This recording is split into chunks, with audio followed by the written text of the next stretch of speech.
Good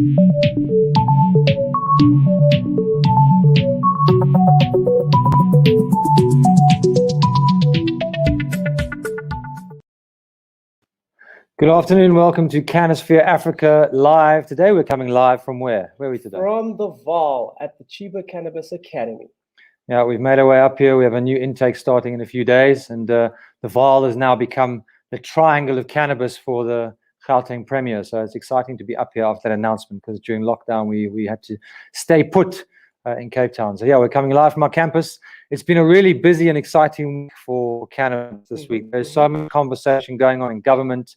Right now, there's a big session going on with the Portfolio Committee on Justice and Correctional Services. It's today and tomorrow. I'm talking about the Cannabis Private Purposes Bill. There's debate going on. There's a lot of stakeholders from the industry talking.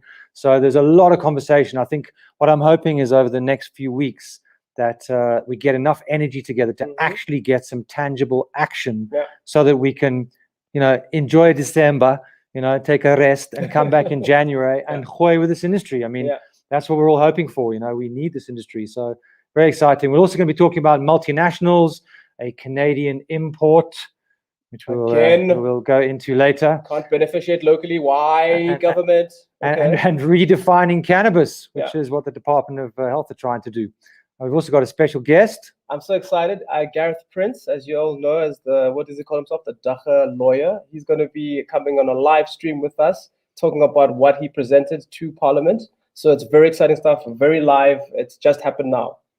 Amazing. Well, let's get on with it. Cool. Let's cross over to Brett in our news desk in Limpopo province.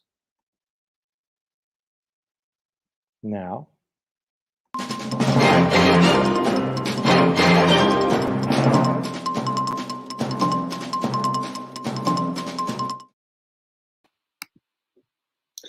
Good day from Limpopo. Today is a big day for South African cannabis, as legalization is one step closer.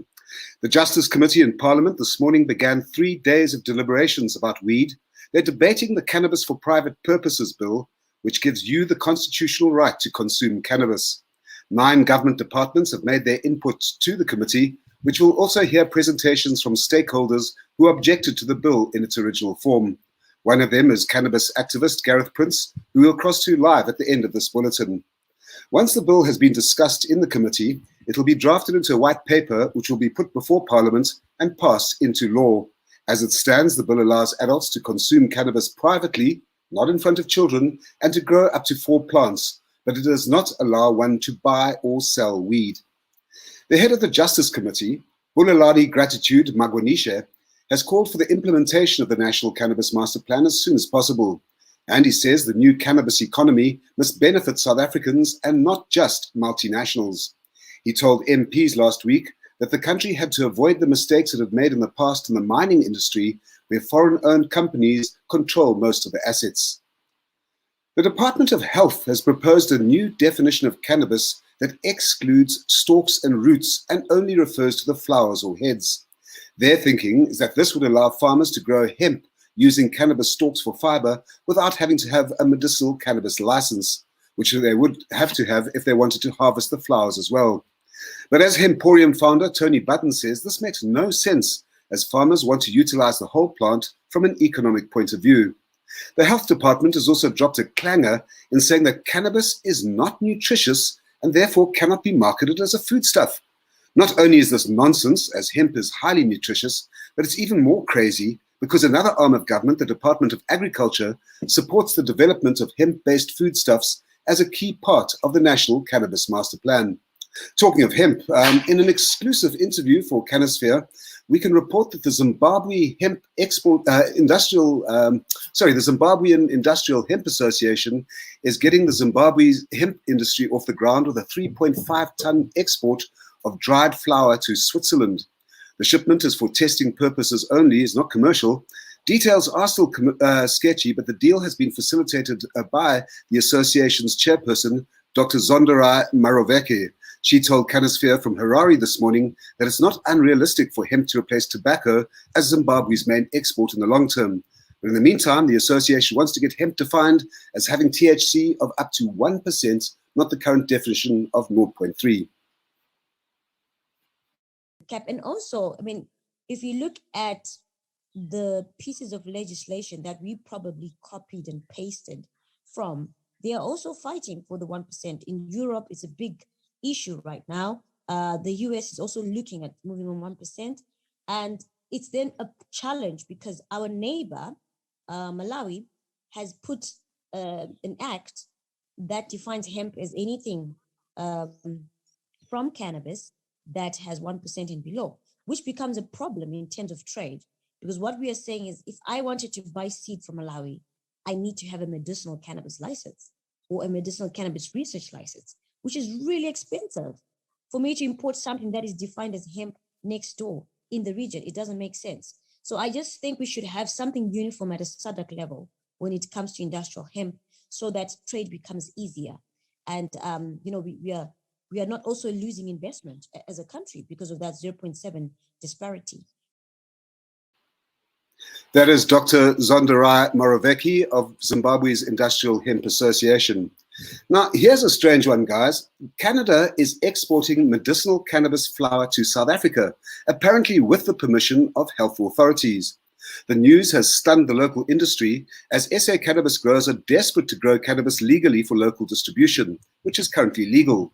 Biopharmaceutical supply company Separation's representative, Jeff Verlinden, has written to SAPRA to ask for an explanation. He asks why local growers are not being favored, and he's still waiting for a response. Canosphere has also contacted SAPRA and is awaiting a reply. But back to the business of the day. The man who made a presentation to Parliament this morning is cannabis activist Gareth Prince, who made a virtual submission to Parliament's Justice Committee, which is holding 3 days of discussions on the Cannabis for Private Purposes Bill. Gareth, welcome to the show. What was the essence of your presentation to MPs? Thanks so much for having me, and happy Africa Traditional Medicine Day to all of the viewers and the listeners out there. Our submission primarily told the Portfolio Committee on Justice that they would have to go back to the drawing board, because neither their cannabis bill nor their master plan speaks to the needs and the interests and the rights of South African citizens. The bill primarily seeks to continue with putting cannabis into the criminal justice paradigm, whereas the Department of Social Health, Social Development, the Justice Portfolio Committee, as well as the court have agreed that the issue of substance use and abuse is a social health issue and not an issue for the criminal justice system. And that seems what to inform the bill in its present form. And the insult to the culture and the customs and the practices and the rights of South African citizens, especially South African First Nation citizens, is immense, and that is highlighted in this bill because it still treats cannabis as inferior to alcohol and tobacco. And that's a very sensitive point for us here in South Africa that wants to work with cannabis. The bottleneck, the one thing, the knot that is holding back progress and the knot that is holding back us unlocking this enormous potential in cannabis is legislative. And it is the duty of parliamentarians and the legislature to ensure that we have laws and policies that speaks to our needs and our interests. And the bill in its present form does not do that. We submitted to the Portfolio Committee that this bill was stillborn because it failed within the most fundamental thing that they had to do, which was public participation. The law demands that when Parliament develops a new law, that the concerned community be known in the drafting and as well within the conceptualization of that bill. None of that happened in respect of this Cannabis for Private Purposes bill. The Department of Justice, who were the ones who opposed us in the Constitutional Court, now had to write a law for those people that they, for the past 27 years, have fought. How can we expect the wolves to be the guardians of the sheep? That is not going to happen. And we've seen that this bill, it violates equality concerns, it violates dignity concerns, and it violates our freedom concerns.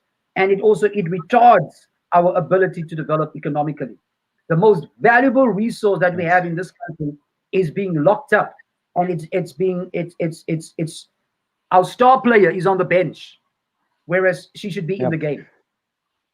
Gareth, there's obviously a lot of talk going on with different government departments and lots of conversation. And I know you sort of kicked off today, which is a full day today, a full day tomorrow, with lots of public participation. In some ways, it's a bittersweet, because on the one hand, we're excited that this conversation is happening.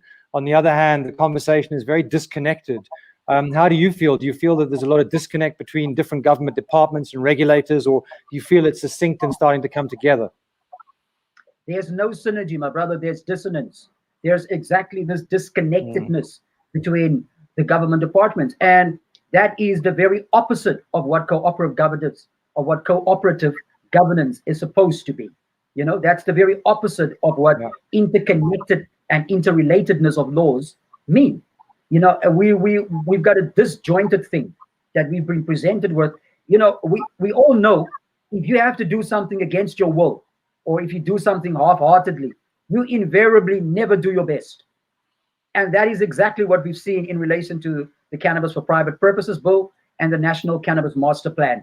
Half-hearted effort on the part of government, who never wanted to do this thing in the first place. And instead of allowing us to hit the ground running and to become the leaders and innovators that we can be, they want us to be imitators and followers, which is really sad, because South Africa really find themselves in a position to develop a piece of legislation that can be the envy of the rest of the world. There's no other country in the world that has more sunshine than South Africa. We can have 3 crops a year in this country and really catapult ourselves out of poverty. But the government don't want to do that. Absolutely. Yeah, and it's very sad, because obviously we have a strategic advantage in terms of market share. People internationally are very interested in South Africa, and cannabis has a history and legacy already. So we're continually losing that market traction. But listen, thank you for joining us. We really appreciate it, all the work that you do and continue to do. Let's keep our fingers crossed that all of this conversation amounts to something positive going into 2022. Thanks, Gareth. Take it easy. Respect, and keep up the good works, gents. Cool. Lots of conversations going on. Really interesting. I mean, Gareth's been at this fight for many, many years, and really feel for him. I think let's go straight to Noxy, the Kush Queen, for some Canna lifestyle. We'll be back in a sec.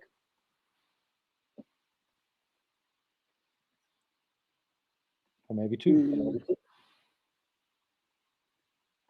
I'm keeping Noxy's seat warm for her. All right, let's just go to Noxy. We've had a technical glitch. Let's just go straight to Noxy. Hey, Noxy, putting me on the spot here. I'm keeping your seat warm for you. But while we're waiting for Noxy to come, she was whispering in my ear just now that she might be talking about the concept of canna tourism, which is very interesting.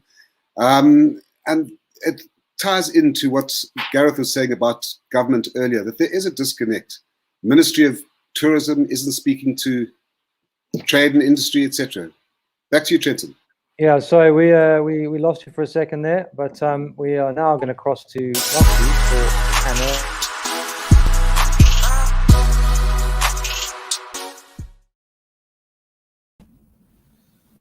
Here I am in the corner. Okay, now I'm big again. Hi, everyone. Well, with cannabis legislation deliberations upon us, in Lifestyle News today, we talk cannabis tourism, something we here at Cannasphere are eagerly waiting to take off. Cannabis tourism can simply be defined as leisure travel done for the purposes of indulging in marijuana use in areas where it is legal. It's like the wine industry, where people gather from all over the country and the world to check out the vineyards in a specific region. Similar is the case with cannabis tourism, when people visit the places where pot is actually legal.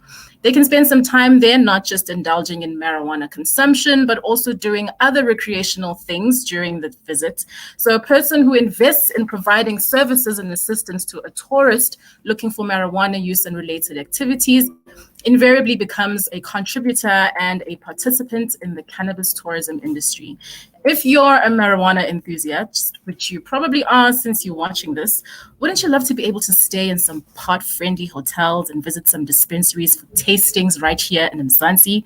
We're a long way away from this, but we are making small strides. Well, exclusive to Cannasphere, you heard it here first, Canna Tourism is going to start next year with the 420 Festival in Port St. John's in October 2022. It's going to be organized by Quattro Holdings, which wants to build a hemp factory near Mthatha. But it's going to be specifically a recreational use event to celebrate the high THC strains of Pondoland. No further details available yet, but Canna Tourism is on the cards on the way to SA.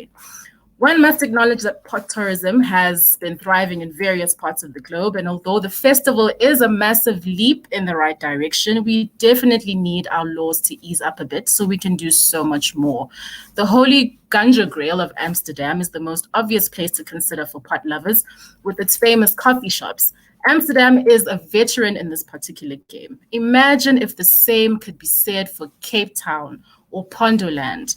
The possibilities are endless for South Africa, as we are the 4th largest cannabis producer in the world. Yet here we are, sitting on some serious dollar signs doing absolutely bugger all. Ahead of the legalization debate, we'd like to know what are some of the things you'd love to see come out of it. Drop your comments and share what would be one of the first things you'd love to do or see in South Africa if cannabis was legalized on this very day. In an ideal world, obviously. Back to you guys. Very interesting. I mean, you know, when I travel, and I'm sure like every cannabis participant can relate, you know, you get somewhere on holiday, whether you go to a beach holiday or maybe you go to some city, and the first thing you do when you get here is like, how the hell am I going to find some weed? You know? And you end up finding some dodgy guy, and you know, I mean, I always have this saying that it will come to me. I always manifest. And for some reason, I have a pretty good success rate. But still, that stress of knowing that you have to find your weed, you know, especially when you're in such a beautiful setting, you're on holiday, you want to relax. And so to go to places where you know it's not taboo, it's not an issue, I think is incredible. And I think, well, you know, we have such a great tourist market anyway, which hopefully as times change and COVID eases, whenever that might be, I think it's a great opportunity for we can really kill cannabis tourism here. So things moving forward. So things I want to talk about. First of all, the big elephant in the room, the Canadian import of cannabis, which, as Brett said, has rocketed through this industry and shocked all of us. And shock just another shock and horror. I'm not surprised that the local importer hasn't been made public, because I don't think he would be in very good books with anybody. But I wanted to highlight something else in terms of SAHPRA, who are taking a beating at the moment, and rightly so, because when these kind of organizations that are in charge of running, whether it's our country, our government, our legislation, they must be held accountable for things. So this is a presentation that I came across. I'm just going to read these 2 points to you. This is from the National Department of Health. So let me read these 2 points. Just pull that up. So either SAHPRA is totally ignorant, this has huge repercussions on any of their claims and opinions, or they are purposefully placing incorrect information into the committee to support their other stakeholder agendas. This is to do with the whole food and nutrition situation at SAHPRA. And this is coming from the National Health Department, who are now lambasting SAHPRA. This was in a presentation that came across my desk, and it's just really interesting because, people are actually being vocal from all sides. And I mean, Brett, that's something that we touched on last week, this whole nutrition thing, Yes, no, those are very strong words. It's very rare that you see one government department taking on another government department, accusing it of nefarious activities. I mean, next they're going to be accusing them of being counter-revolutionaries, calling for the release of Jacob Zuma or something. But this is a serious fight, because what's actually at stake is that the Department of Agriculture has identified hemp foodstuffs and beverages as being a key driver for the new cannabis economy. And, hemp is renowned for its high nutritional value as for both human consumption and for livestock consumption. And so for one branch of government to be saying it cannot be classified as a foodstuff because it's not nutritious in the hope of protecting children, I think it's out of kilter what the other department is saying, which is we've got to embrace cannabis foodstuff to develop the cannabis economy. It almost feels like there's another arm behind all of this. Like it's almost like a cloak and dagger kind of stuff, because like obviously the information's out there. The data's there. Even the United Nations last year decreed this. So what is the issue? Why is this conflict? You know, the information is already out there. I do understand that there's a fear about sweets and edibles getting into the hands of kids, and the same could be said for alcohol. It's about responsible adult use. People need to be responsible with their cannabis, you know. And I think that these fears are coming from a very uneducated and ignorant perspective, which is very sad, you know. Noxy, you were going to say something. Okay. She was going to say I just find the whole thing so bizarre because there's so many other over-the-counter medicines that you can get, and they will say that it's for this age to this age. So to say that, oh no, there's no nutritional value in cannabis because of children is just a bit ridiculous to me, because when you go to a store and you read the back of your label, you know exactly what you're purchasing and which age you're purchasing it for. Yeah. I also find it bizarre that they're trying to redefine cannabis. And while I do understand they're trying to be innovative and trying to be progressive, you know, who in this world right now has the authority to redefine cannabis? You know, especially people from outside of the cannabis industry. So, you know, it's a gallant attempt with maybe some principles behind it that make sense. But in the grand scheme of things, it makes no sense. You know, cannabis has been defined, and it is what it is. And let's not try and reinvent the wheel in South Africa, you know.